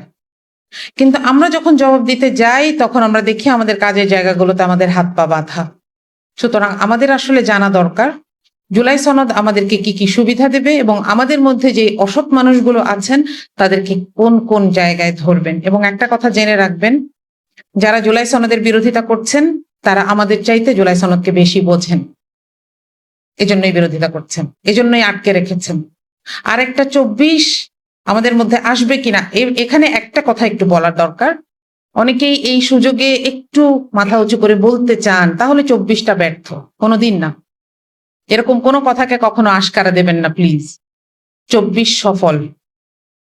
বাংলাদেশের ইতিহাসে কোনো শাসক তার জাতীয় মসজিদের খতিব সহ পালায় যায় নাই, কিন্তু আমরা 24-এ এটা দেখেছি। এখনো ফিরেছে, তিনি ফিরুক, এটাও আমরা চাই, with real procedure, right, perfect procedure. দেশে ফেরা মাত্রই তাকে অ্যারেস্ট করা হবে, এই ব্যবস্থাও করা আছে। আমরা চাই তিনি ফিরুন, তাকে আমরা কেউ যেতেও বলি নাই, কিন্তু তিনি প্রাণ ভয়ে পালিয়েছেন এবং এমন কিছু মানুষকে নিয়ে গেছেন। সমস্ত দেশ 3 দিন পুলিশ শূন্য ছিল না? এবং আমরা ওই অবস্থা থেকে উত্তরণ করে এখানে চলে এসেছি না? সুতরাং এই দেশটা আমাদের অর্জন, 24 ব্যর্থ হয় নাই, কিন্তু আমরা আরেকটা 24-এর দিকে যেতে চাই না। এজন্যই যেতে চাই না যে আমাদের সোনার টুকরা সন্তানদেরকে নিয়ে তাদের জানের উপরে দাঁড়িয়ে আমরা আরেকটা স্বাধীনতার জন্য চেষ্টা করতে চাই না। আমি ডক্টর মাহমুদুর রহমানের একটা কথা দিয়ে আমার একটা খুব ভালো লাগে এবং আমার এটা সবসময় নিজের জন্য একটা ইম্পর্টেন্ট রিমাইন্ডার মনে হয়, এটা দিয়ে শেষ করছি। তিনি একদিন একটা প্রেস ক্লাবে একটা প্রোগ্রামে বলেছিলেন যে আমাদের দেশে বারবার বড়রা ভুল করে আর ছোটরা নিজেদের রক্ত দিয়ে সেই বড়দের ভুলগুলাকে শুধরায়। আমরা আর একবার এই ধরনের কোনো পরিণতিতে যেতে চাই না। তো আমি আমার যারা প্রকৌশলী ভাই বোন সহ এখানে ন্যাশনাল সিটিজেন্স পার্টির যারা আছেন সবাইকে বলতে চাই, আমাদের নিজেদের শিক্ষিত হওয়ার পাশাপাশি দেশের মানুষকে শিক্ষিত করতে হবে এতটুকু পরিমাণে যেন সে তার দাবিটা তার জায়গা থেকে বলতে ভয় না পায়। আমরা নীরব থাকবো না। থ্যাংক ইউ, আসসালামু আলাইকুম। রহমান খান, রাইট, যারা স্কাই স্ক্রাপার্স, উপরের উচ্চ বিল্ডিং বানানোর ক্ষেত্রে ওনাকে ফাদার বলা হয়, ফাদার অফ উচ্চ বিল্ডিং এর নকশায় সারা পৃথিবীতে, সেই সিয়াস টাওয়ার বানিয়েছে। এইরকম ইঞ্জিনিয়াররা কিন্তু আমাদের বাংলাদেশেরই সন্তান। সুতরাং আমরা যদি আমাদের মেধাগুলোকে নার্চার করতে পারি, আমরা মনে করি, আমরা যেটা বলি যে বেঙ্গল ডেল্টা, এই অঞ্চলের মানুষ পৃথিবীকে আগামী দিন নেতৃত্ব দিবে ইনশাআল্লাহ, এটা আমি বিশ্বাস করি। কিন্তু দুঃখজনক হলো সত্য, জুলাই অভ্যুত্থানের একটা অন্যতম ছিল কোটানা মেধা, রাইট। রাষ্ট্রটা হওয়ার কথা ছিল, যে সরকারে আসুক, মেধা ভিত্তিক হওয়ার কথা ছিল। খুবই দুঃখজনক এখনো কোটা ভিত্তিক হচ্ছে। কি কোটা ভিত্তিক জানেন? দলীয় কোটা ভিত্তিক। এখন বিএনপি দলীয় কোটা ভিত্তিক বাংলাদেশ চলতেছে। আপনারা এক্সিএর নিয়োগ হবে, মেধা দেখবে না, যোগ্যতা দেখবে না। হ্যাঁ, ফেসিস্টদের ব্যাপারে সব একমত। অন্য যারা সাধারণ আছেন, অন্য দলে যারা ফেসিস্ট বিরোধী আছেন, তাদেরকে কোনো স্পেস দেওয়া হচ্ছে না, শুধুমাত্র এক দলীয়। আরেকটা কথা বলতে চাই, রাষ্ট্রের প্রতিষ্ঠান কি কোনো দলীয় শাখা নাকি? আমাদের বিভিন্ন প্রতিষ্ঠানগুলোকে দলীয় শাখা রূপান্তর করা হচ্ছে মনে হচ্ছে। এবং আমরা এমনও শুনতে পাই যে মন্ত্রী মিনিস্টার থেকে নাকি বলে দেয়া হয় এক্সিএনদেরকে, প্রকৌশলীদেরকে, আপনারা স্থানীয় বিএনপির নেতা কর্মীদের পরামর্শ অনুযায়ী চলবেন। যদি বলতো যে জনপ্রতিনিধি, তাও একটা কথা ছিল, কারণ জনপ্রতিনিধির সাথে সবার সম্পর্ক থাকে। দলীয় কি, এটা কি দলীয় নেতা কর্মী? তাহলে আপনার তো কোনো জনপ্রতিনিধির দরকার নাই, আপনার সারা দেশের প্রেসিডেন্ট সেক্রেটারিদেরকে বসায় দেন, বলে এইটাই বাংলাদেশের সরকার, এইটাই সবকিছু। খুবই দুঃখজনক। জুলাই অভ্যুত্থানে যারা শহীদ হয়েছেন তাদের আকাঙ্ক্ষাটা ছিল মেধাভিত্তিক একটা সুন্দর বাংলাদেশ, যেখানে সবার মূল্যায়ন হবে। আর একটা বিষয় বলি আমি খুব সংক্ষেপে, সেটা হলো আমরা আসলে জুলাই অভ্যুত্থান থেকে কি চেয়েছি? সংস্কার। কিসের সংস্কার? যে আমাদের একটা একনায়কতন্ত্র হয়েছে, কিসের মাধ্যমে? সংবিধানে। সংবিধানে কিছু স্পেসিফিক বিষয় আছে, যে বিষয়গুলো পরিবর্তন না করলে যে কেউ কি হইতে পারে, হাসিনা হয়ে যেতে পারে। এর মধ্যে একটা কি, তার সব পাওয়ার কনসলিডেট হয়। এই জন্য বলছি যে মেয়াদ যেন 10 বছরের বেশি না হয়। এরপরে কি, সাংবিধানিক প্রতিষ্ঠানগুলো যেন স্বচ্ছভাবে, স্বতন্ত্রভাবে চলে। বিচার বিভাগ বলেন, যেগুলো দুর্নীতি দমন কমিশন আছেন, স্পেসিফিক বিষয়গুলোর কথা বলা হচ্ছে। এখন জুলাই সনদ, গণভোট, সংস্কার মিক্স করে মানুষ বুঝে ফেলতেছে কি কাহিনী। কাহিনী বেশি কিছু না, 10টা মেজর বিষয় যেটার মাধ্যমে বাংলাদেশ একনায়কতন্ত্র হয়েছিল, সেগুলোকে জাস্ট রিফর্ম করে দিতে চায়। এইটার জন্যই আমরা এনসিপি নয়, সাধারণ বাংলাদেশের 70% মানুষ ভোট দিয়েছে। এটা বোঝার জন্য পিএইচডি করার দরকার হয় না। আর একটা কথা বলে আমি আমার কথা শেষ করি। আমাদের ফেসিবাদ বিরোধী সব দল আমরা একমত যে কোনো উচ্ছিষ্ট রাখবো না। 5 মাস ধরে আপনি শেখ হাসিনার দালালের আপনি রাষ্ট্রপতি রাখলেন, এখন 5 মাস পর তাকে পদত্যাগ করার সুযোগ দিলেন কেন? পদত্যাগ মানে তো সমঝোতার ভিত্তিতে, সম্মানের ভিত্তিতে সে চলে গেল। তাকে তো ইমপিচ করা দরকার ছিল। কি জুলাই সনদ বাস্তবায়ন করবেন আপনারা? আপনারা তো জুলাই স্পিরিটই ধারণ করেন না। কারণটা হচ্ছে মাথার উপর আওয়ামী লীগ, আর আপনি জুলাই বাস্তবায়ন করবেন। এই ধরনের জুলাই মানুষের সাথে মশকরা। সুতরাং বিএনপি জুলাই আসলে লোক দেখানো জুলাই, ব্যবসায়ী জুলাই আমরা মনে করবো তাদেরকে আমরা। এবং আমার দাবি থাকবে, যে লোকটা এই সরকারের অভ্যুত্থানের পরে সরকারেরও, ডেমোক্রেটিক সরকারের দাবি করা সরকারেরও প্রেসিডেন্ট থাকলো 5 মাস, চিকিৎসা নিতে গেল সরকারি টাকায়, সেখানে গিয়ে বাংলাদেশের মানুষ হত্যাকারী শেখ হাসিনার সাথে যোগাযোগ করেছে, আমরা রিপোর্ট পাইছি না? তো দেশের জন্য তো কনসার্নিং। দেশের টাকা নিয়ে আপনি চিকিৎসা করতে গিয়ে আপনি দেশ বিরোধী, রাষ্ট্র বিরোধী, এখানকার জনগণ বিরোধী, অভ্যুত্থান বিরোধী, বিপ্লব বিরোধী তার সাথে কমিউনিকেশন করলো। আমার দাবি থাকবে, ওনার পদত্যাগের পর ওনাকে অ্যারেস্ট করা উচিত। ওনাকে অ্যারেস্ট করে বিচারের আওতায় আনা উচিত। এর আগে ওনার দুর্নীতি ছিল, ব্যাংকিং খাতে যখন ছিল, দুদকে যখন ছিল, এগুলা ইনভেস্টিগেশন হওয়া উচিত। কারণটা কি, বাংলাদেশের সবাইকে আইনের আওতায় আনা উচিত। আমরা আর কোনো ধরনের ব্যক্তিকে আইন বহির্ভূত দেখতে চাই না। এটাই থেকে এই দাবিগুলো রেখেই আমি মনে করি আমার কথা শেষ করতে চাই। যারা শহীদ হয়েছে ইঞ্জিনিয়ার, তাদেরকে স্মরণ করতেছি এবং তাদের যে আকাঙ্ক্ষা আমরা যারা আছি তরুণরা যেন বাস্তবায়ন করতে পারি। আমাদের অনেক ভুল থাকতে পারে, আমরা যেন ভুল সংশোধন হতে পারে। আপনারা আমাদেরকে অ্যাকাউন্টেবল করেন, আমাদেরকে প্রশ্ন করেন, আমাদেরকে সাজেশন করেন। কারণটা হচ্ছে এই ভুল দিয়েই আমরা শিখে বড় হতে চাই, বাট এই ভুল নিয়ে পচা রাজনীতিতে থাকতে চাই না আমরা। এইটার আকাঙ্ক্ষা যেন আমরা বাস্তবায়ন করতে পারি। এবং জুলাই আমাদের জন্য কোনো দলের নয়, জুলাই কোনো ব্যক্তির নয়, জুলাই হচ্ছে আমাদের দায়। এই দায়টা হচ্ছে আমাদের বাংলাদেশকে পরিবর্তন করতে হবে। এই পরিবর্তন শুধু হাত বোতল না, এই পরিবর্তন হচ্ছে সিস্টেমের পরিবর্তন। আসুন আমরা সবাই মিলে, যে যে দল করেন, এই সিস্টেমকে পরিবর্তন করে একটা সুন্দর বাংলাদেশ গড়ি। সেই প্রত্যাশা রেখে শেষ করছি। আসসালামু আলাইকুম রহমতুল্লাহ। 718 দিন, 17,232 ঘন্টা। এই 17,232 ঘন্টায় লক্ষ লক্ষ মানুষ, লক্ষ লক্ষ ঘন্টা যদি ম্যান আওয়ার আমরা হিসাব করি, জুলাই নিয়ে কথা হয়েছে। এন্ড রেজাল্ট কি পেয়েছি আমরা? অলমোস্ট 0। আমি জুলাই থেকে কি শিখেছি এবং আমি কি দেখতে চাই? আমি জুলাই থেকে শিখেছি, united we stand, divided we fall. জুলাই কোনো দল ছিল না, এবং পৃথিবীর ইতিহাসে সম্ভবত এটাই একমাত্র বিপ্লব যেখানে 80 বছরের বৃদ্ধ থেকে 3 বছর 4 বছরের শিশু পর্যন্ত রাস্তায় নেমেছে। বিভিন্ন শ্রেণী পেশার মানুষ, নারী পুরুষ নির্বিশেষে রাস্তায় নেমেছে। পৃথিবীর ইতিহাসে এমন কোনো বিপ্লব নেই। এই বিপ্লব ছিল একটা ফ্যাসিবাদের বিরুদ্ধে, এই বিপ্লব ছিল একটা আগ্রাসী শক্তির বিরুদ্ধে একটা অভ্যুত্থান, the outburst of anti Indian emotion. সমস্ত শক্তি পরাজিত করেছি আমরা, কিন্তু আবার আমরা ডিভাইডেড হয়ে গেছি। আমি এটা ইঞ্জিনিয়ারদের ফোরাম বেসিক্যালি, তো ইঞ্জিনিয়ার তো টেকনিক্যাল হয়, সেদিক থেকে আমি শিক্ষা লেখাপড়া না জানলে যেমন বকলম বলে, আমি বটেক। আমি ইঞ্জিনিয়ারিং পয়েন্ট অফ ভিউ কিছু বলবো না, আমি শুধু এতটুকু বলতে চাই যে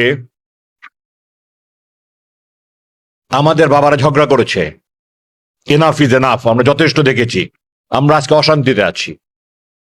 আমরা ঝগড়া করতে চাই না, আমরা আমাদের সন্তানদেরকে একটা সুখী সমৃদ্ধশালী বাংলাদেশে রেখে যেতে চাই। এই জন্য আমি অলরেডি কাজ শুরু করেছি, একটা national reconciliation initiative. Not looking back, not you and I, it is we. আমরা সবাই যদি ঐক্যবদ্ধ হই, উই ক্যান অ্যাচিভ ইম্পসিবলস। আমি আল্লাহ আমাকে দুনিয়ার বহুত দেশ দেখার সুযোগ দিয়েছেন। আমাদের মেধা, আমাদের যোগ্যতা, আমাদের পরিশ্রম, আমাদের সহ্য শক্তি বহু দেশে উন্নত, কিন্তু আমরা ঐক্যবদ্ধ নাই, আমাদের সঠিক নেতৃত্ব নাই, এই জন্য আমরা পিছিয়ে যাচ্ছি। আজকে 55 বছর পর আমাদের নৈতিক মূল্যবোধের অপেক্ষা হয়েছে, আমাদের সমস্ত সিস্টেম ধ্বংস হয়ে গেছে। আমি একটা উদ্যোগ নিয়েছি, আপনাদের কাছে আমি দোয়া চাচ্ছি, আল্লাহ যেন আমার এই নতুন জীবনে, এই জুলাই বিপ্লব বাংলাদেশে যেমন পুনর্জন্ম হয়েছে, জুলাই বিপ্লব আমারও পুনর্জন্ম হয়েছে। আমার এই নতুন জীবন বাকি আল্লাহ যতদিন আমাকে হায়াতে রেখেছেন, আমি আমার জান দিয়ে চেষ্টা করে যাচ্ছি যে সবাইকে ঐক্যবদ্ধ করে একসাথে বসি, এট দিস টাইম আমাদের কি সমস্যা আছে আমরা চিহ্নিত করি, অগ্রাধিকার বানাই, এবং তারপরে সেটাকে কিভাবে করব আমরা আমাদের অ্যাকশন প্ল্যান বানাই। এরপর আমরা সমন্বিতভাবে এগিয়ে গেলে আমরা 5 বছরে 30 বছর এগিয়ে যেতে পারবো ইনশাল্লাহ। তো আমি আজকে এসছি এখানে, ধন্যবাদ জানাই প্রতিষ্ঠান যারা আমাকে দাওয়াত দিয়েছেন, ওনাদের ন্যাপকে। আর আমি আপনাদের কাছে দোয়া চেতে এসেছি মূলত, যে আমি একটা ন্যাশনাল রিকনসিলিয়েশন ইনিশিয়েটিভ নিতে চাচ্ছি, অরাজনৈতিক ব্যক্তিদেরকে নিয়ে, যারা দেশপ্রেমিক, মেধাবী এবং দূরদর্শী, এমন কিছু ব্যক্তির সাথে আমি যোগাযোগও করেছি। ওনারা যদি রাজি হয়, আমরা আলোচনা করে সব দলের কাছে যাব, সব নেতাদের কাছে যাব, হাত পায়ে জোর করে ধরবো যে প্লিজ আপনারা আর নিজেরা মারামারি করবেন না, নিজেরা কাদা ছোড়াছুড়ি করবেন না, আপনারা সবাই সামনের দিকে তাকান, পিছনের দিকে তাকবো না। যদি এটা হয় তাহলে আমাদের অগ্রগতি, আর নাহলে এই ঘন্টার পর ঘন্টা, লক্ষ লক্ষ ঘন্টা আলাপ হতে থাকবে, প্রতিশ্রুতি পাবো আমরা, কোনো সফল হবে না। তো আমি আপনাদের দোয়া চেতে এসেছি মূলত, যে আপনারা দোয়া করেন আমার এই উদ্যোগ যেন সফল হয়, আমরা সবাই যেন ঐক্যবদ্ধভাবে এই দেশকে এগিয়ে নিয়ে যেতে পারি, একটা সুখী শান্তিপূর্ণ সমৃদ্ধশালী বাংলাদেশ দেখে যেতে পারি। সবাইকে সালাম, আসসালামু আলাইকুম। আমি যেহেতু বিজ্ঞানের ছাত্র ছিলাম, সেহেতু আমার কাছে একটি বিষয় খুবই অবাক লেগেছে, যে বাংলাদেশের রাজনৈতিক প্রেক্ষাপটে যারা প্রকৌশলী, তারা সবচেয়ে অবহেলিত একটি পেশাজীবী গোষ্ঠী। এবং আপনারা যদি খেয়াল করেন তাহলে দেখবেন যে বিশ্বের সুপার পাওয়ারে যারা আছে, বিশেষ করে চীনের প্রেসিডেন্টও কিন্তু একজন প্রকৌশলী। কিন্তু বাংলাদেশের প্রেক্ষাপটে যদি আপনি খেয়াল করেন, তাহলে বাংলাদেশের প্রকৌশলীদেরকে নিয়ে কাজ করার সুযোগ কিন্তু তেমন ভাবে তৈরি করা হয়নি। এবং আমাদের বাংলাদেশের মধ্যে একটা বড় একটা পদ্মা সেতু হয়ে গেল, এবং বাংলাদেশের মধ্যে যে ধরনের অবকাঠামোগত যে উন্নয়নগুলো হয়, সেখানে আমার জানা মতে বাংলাদেশের প্রকৌশলীদেরকে সেভাবে সম্পৃক্ত করা হয় না।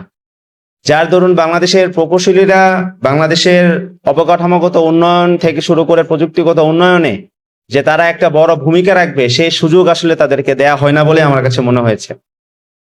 জুলাই গণঅভ্যুত্থানের পরে আমরা ভেবেছিলাম যে এই জায়গাতে কিছুটা পরিবর্তন আনা প্রয়োজন, কিন্তু সেই পরিবর্তন আসলে আমাদের কাছে দৃশ্যমান ছিল না, এখন পর্যন্ত আমাদের কাছে দৃশ্যমান হচ্ছে না। তাই আমাদের সরকারের কাছে উদারতা আহ্বান থাকবে যে সরকার যেন প্রকৌশলীদেরকে নিয়ে যেন তাদেরকে আরো উন্নত করা, উন্নত প্রযুক্তির সাথে, উন্নত বিশ্বের সাথে তাল মিলিয়ে আমাদের জন্য একটা প্রকৌশলী গোষ্ঠী যেন আমরা তৈরি করতে পারি, একটা পেশাজীবী গোষ্ঠী যেন আমরা তৈরি করতে পারি, যারা আমাদের এই বাংলাদেশকে একটা অবকাঠামোগত দিক থেকে শুরু করে সকল দিক থেকে একটা উন্নত বিশ্বে পরিণত করার মতো সামর্থ্য অর্জন করবে। সেই আশা ব্যক্ত করছি। প্রিয় উপস্থিতি, আজকের একটি গুরুত্বপূর্ণ দিন আমাদের। 2024 সালের আজকের এই দিনে আমাদের জুলাই গণঅভ্যুত্থানের সাথে যারা সম্পৃক্ততা প্রকাশ করেছিলেন তাদের অনেক বড় একটা গোষ্ঠী তারা আইটি সেক্টরে কাজ করেছিলেন এবং আমাদের জুলাই গণঅভ্যুত্থানের পক্ষে অবস্থান নিয়ে তারা বিভিন্ন সাইবার সেক্টরে তারা কাজ করেছেন এবং আজকের এই দিনে 2024 সালের আজকের এই দিনে তারা প্রমাণ করেছিলেন যে প্রযুক্তিকেও কিভাবে ন্যায়ের পক্ষে ব্যবহার করা যায়, প্রযুক্তিকেও কিভাবে একটা বিপ্লবের পক্ষে কাজ। আসসালামু আলাইকুম রহমতুল্লাহি ওয়া বারাকাতুহু। সম্মানিত দর্শক, বাংলাদেশের রাজনীতিতে আওয়ামী লীগের অপরিহার্যতা কিংবা ধরুন অপ্রয়োজনীয়তা, অপাংক্তেয়তা, আপনি নেতিবাচক বলেন ইতিবাচক বলেন, কোনো অবস্থাতেই দৈনন্দিন যে রাজনীতির আলোচনা সেই আলোচনা থেকে আওয়ামী লীগকে বাদ দেওয়া যাচ্ছে না। জামাতের নেতৃত্বাধীন 11টি দল এবং বিএনপির নেতৃত্বাধীন যে দলগুলো এই মুহূর্তে রাষ্ট্র ক্ষমতা আছে, সবাই মিলে প্রাণান্ত চেষ্টা করছে আওয়ামী লীগের নামটি যেন জনগণ না নেয়। আওয়ামী লীগকে কালার করার জন্য, আওয়ামী লীগকে অপদস্থ করার জন্য, ছোট করার জন্য যা ইচ্ছা তাই তারা করে যাচ্ছে। কিন্তু এ যেন এক অদ্ভুত নিয়তির খেলা। সরকার এবং বিরোধী দল যত বেশি চেষ্টা করছে, আওয়ামী লীগ তত বেশি মানুষের কাছে প্রাসঙ্গিক হয়ে যাচ্ছে। আলাপ আলোচনায় পথে ঘাটে মাঠে রাস্তায় যেখানে আলোচনা হচ্ছে, সেটা বিদ্যুৎ নিয়ে হোক, ভাঙাচোরা রাস্তা নিয়ে হোক, কর্মসংস্থান নিয়ে হোক, আইন শৃঙ্খলা নিয়ে হোক, ঘুরে ফিরে মানুষ আওয়ামী লীগের কথা বলছে।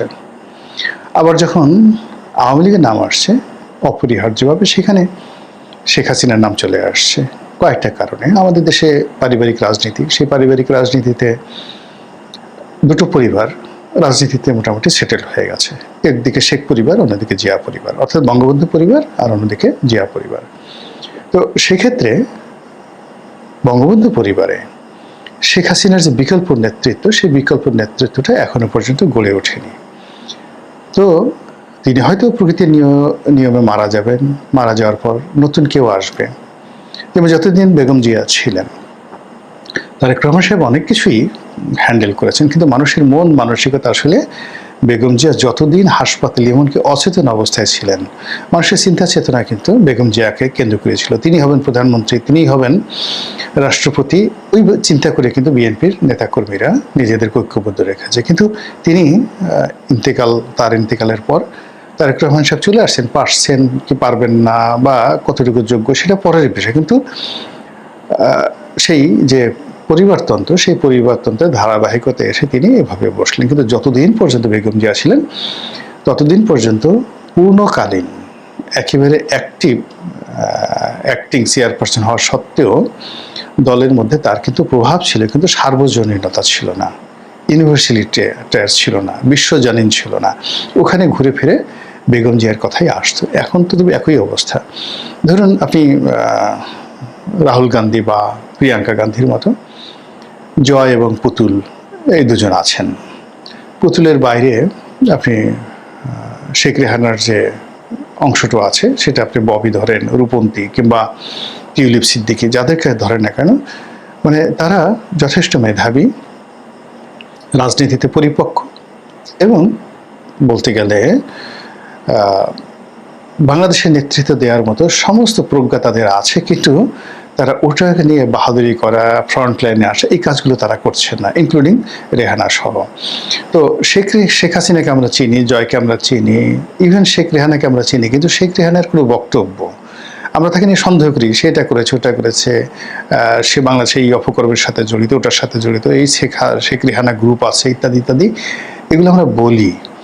কিন্তু তার কোনো বক্তব্য, মানে ওই যে সালমান এফ রহমানের সাথে তার একটা টেলিফোনিক কনভারসেশন ছাড়া আপনি এখনো পর্যন্ত তার একটা কর্ম, তার একটা সিগনেচার বা তার ছেলে মেয়ের কোনো একটা ঘটনা আপনি ওইভাবে কালার্ট করতে পারবেন না। তো বোঝার চেষ্টা করুন যে এই পরিবারটি, অর্থাৎ শেখ হাসিনার বোন শেখ রেহানার যে পরিবারটি, তারা একমাত্র তাদের আত্মীয়ের মধ্যে তারেক সিদ্দিকী, কিন্তু তারেক সিদ্দিকী আসলে শেখ রেহানার যতটা না কাছে, তার চেয়ে শেখ হাসিনার স্নেহধন্য ছিলেন। কিন্তু শেখ রেহানার হাজব্যান্ড যদি ধরেন ডক্টর শফিক সিদ্দিকী সাহেব, ববির কথা ধরেন, তার ছেলের কথা, অন্য মেয়ের কথা ধরেন, স্বয়ং যাকে বলা হয় শেখ রেহানার কথা ধরেন, আপনি গল্প করতে পারবেন, বিভিন্ন অভিযোগ করতে পারবেন, কিন্তু তথ্য প্রমাণ আপনি হাজির করতে পারবে না। It means politically they are matured, তারা জানে যে কী করে রাজনীতিটা সংযুক্ত রাখতে হয়।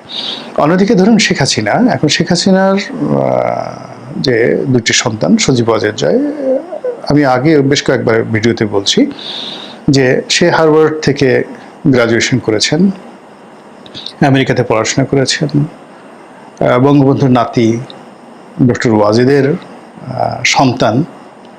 ডক্টর ওয়াজেদ বাংলাদেশে যে কজন ক্ষণজন্মা মেধাবী পুরুষ জন্ম নিয়েছেন, বিজ্ঞানী যাকে বলা হয় বিজ্ঞানী, সেই বিজ্ঞানীদের মধ্যে অন্যতম ব্যক্তি তিনি।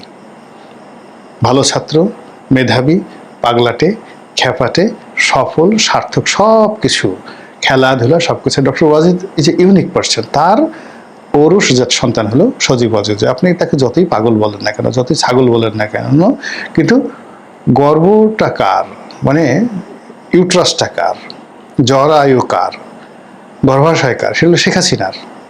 তো কাজেই ওই শেখ হাসিনার গর্ভাশয় থেকে তো ছাগল বের হবে না, ওটা শেখ হাসিনার মতোই বের হবে। আবার শেখ হাসিনা কার ঔরসে? বঙ্গবন্ধুর ঔরসে। ফলে আপনি গিয়ে দেখুন যে এদের মধ্যে মানে একটা জেনেটিক ফরমেশন আছে। আপনি সজীব ওয়াজেদ জয়ের দিকে তাকালে আপনি ডক্টর ওয়াজেদের চেহারা আপনি দেখতে পাবেন যে হুবহু চেহারা, তার এখনকার ছবি আর তার বাবার ছবি দেখবেন হুবহু চেহারা। আবার শেখ হাসিনাদের দিকে যদি তাকান দেখবেন যে তার চেহারা আর বঙ্গবন্ধুর চেহারা, বেগম মুজিবের চেহারা এক। মানে এরা জেনেটিক্যালি এই ঐতিহ্যটা ধারণ করেছেন। আর যখন ফিজিক্যালি পিতামাতার সঙ্গে সন্তানের একটা মিল থাকে তখন তাদের মধ্যে একটা মেধার মিল হয়। ফলে আপনি তাকে যতই বলেন না কেন সজীব ওয়াজেদ জয় বা পুতুলকে, আপনি তাদের মধ্যে তার পিতার, মানে পুতুলের মধ্যেও তার পিতার মেধা আছে, আর যাকে বলা হয় জয়ের মধ্যেও তার পিতার মেধা আছে।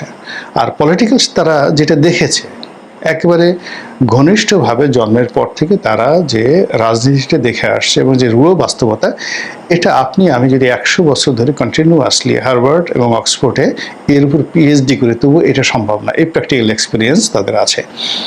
তো কাজেই যেহেতু শেখ হাসিনা রাজনীতিতে এমন একটা বটবৃক্ষ হয়ে গেছে, আওয়ামী রাজনীতিতে, ফলে সেই বটবৃক্ষের নিচে কোনো অবস্থাতেই পুতুলকে আপনার রাজনীতিবিদ মনে হচ্ছে না, সজীব ওয়াজেদ জয়কেও আপনার রাজনীতিবিদ মনে হচ্ছে না।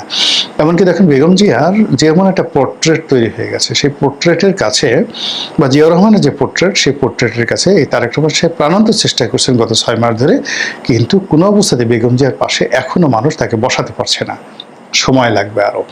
তো সেই দিক থেকে যেটা হলো যে ঘুরে ফিরে জয়ের যত যোগ্যতা থাকুক, পুতুলের যত যোগ্যতা থাকুক, পুতুল WHO মানে আঞ্চলিক রিজিওনাল ডিরেক্টর, এটা একটা অকল্পনীয় পদ। আপনি দেখেন তার যে ইংরেজির প্রোনাউন্সিয়েশন, তার যে বক্তব্য, যে কটা বক্তব্য তিনি WHO এর পক্ষ থেকে জাতির সামনে দিয়েছেন, মানে এটা গ্লোবাল, মানে বিশ্বে এত সুন্দর করে ইংরেজিতে জাতিসংঘ বা যে কোনো একটা বিষয়কে রিপ্রেজেন্ট করতে পারে। আমি তো পুতুলের মতো এত সুন্দর বক্তব্য শুনিনি কারো মুখে।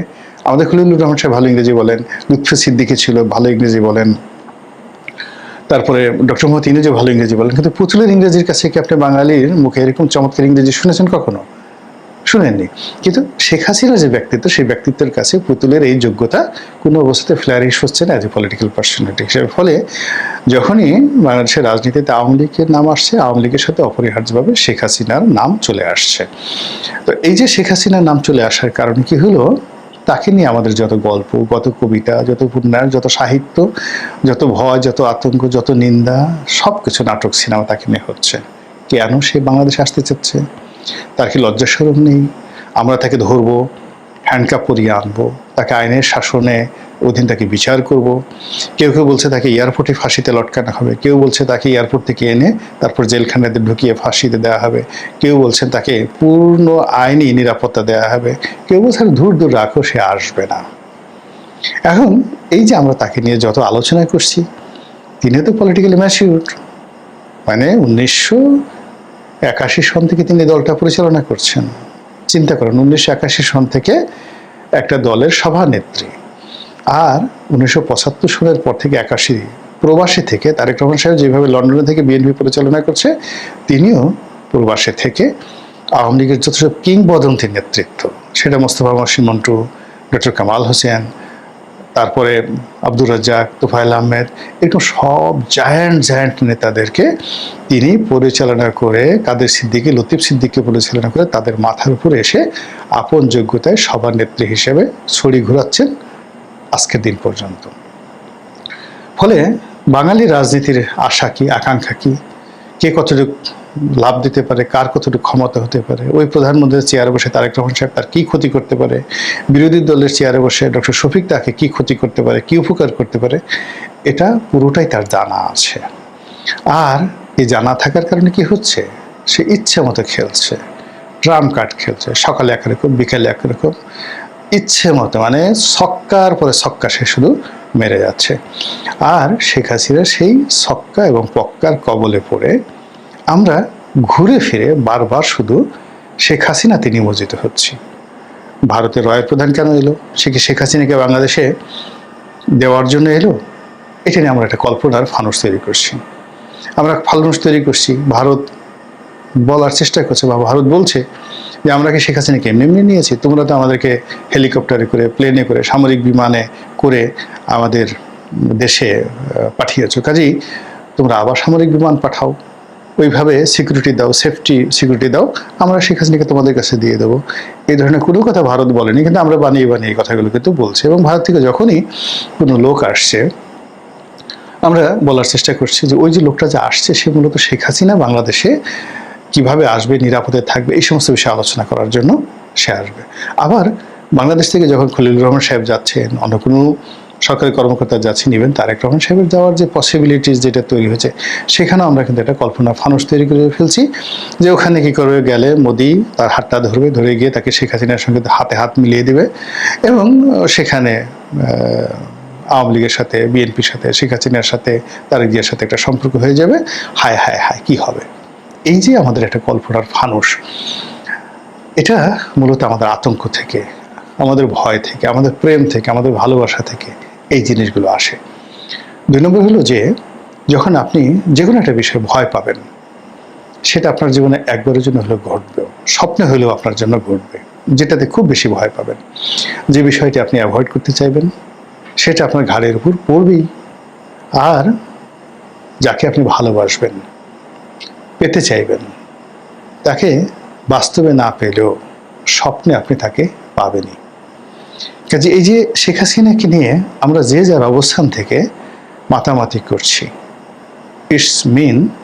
It means she has a brand value, এবং তার সেই ব্র্যান্ড ভ্যালুকে এখনো পর্যন্ত বাংলাদেশে অন্য কেউ অতিক্রম তো দূরের কথা, ধারের কাছে যেতে পারেনি, একমাত্র বেগম জিয়া ছিলেন।